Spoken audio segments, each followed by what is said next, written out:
こんにちは、京子です。今日はいつもとちょっと違う色を使った明るめのきれいめべっ甲ネイルの作り方を紹介します。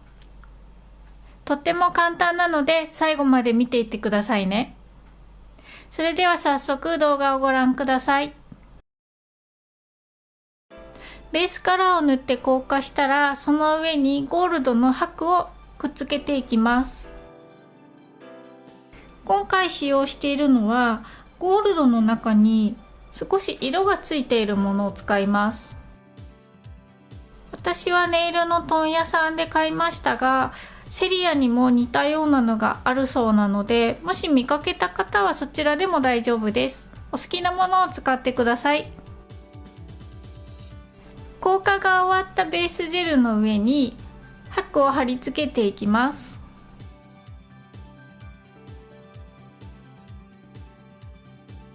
貼り付けたところが飛び出さないようにしっかり押さえておきます。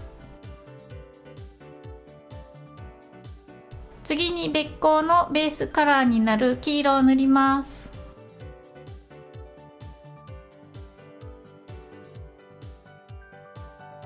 薄めに黄色を塗ったら、この上にクリア系の茶色をのせていきます。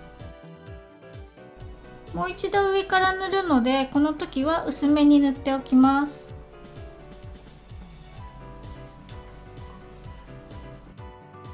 塗り終わったら硬化します。ここの濃いめのカラーを先に混ぜておきます。今使った茶色とこちらの焦げ茶に見えるんですが、かなり赤みのある焦げ茶みたいな色です。こちらを少し混ぜます。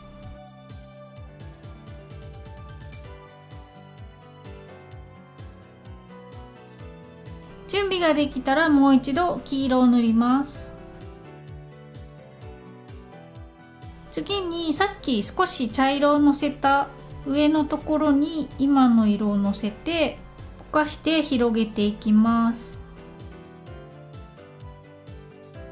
黒い部分が多くなるのがあまり好きでない人は、この濃いところを少し少なめにしてみてください。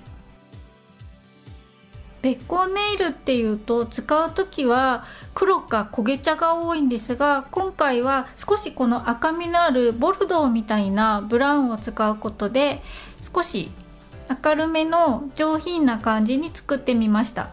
真っ黒いべっ甲があんまり好きでない人とかにおすすめです。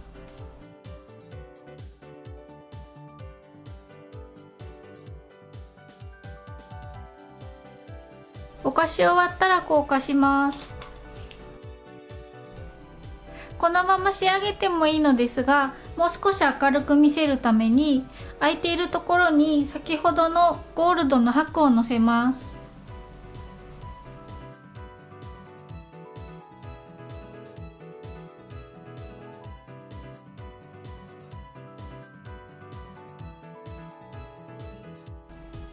最初にのせたゴールドは上からカラージェルを塗っているので、ゴールド感が少しなくなっています。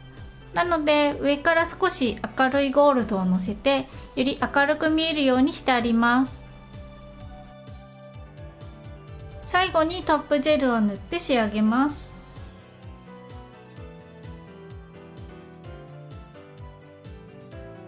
これで完成です。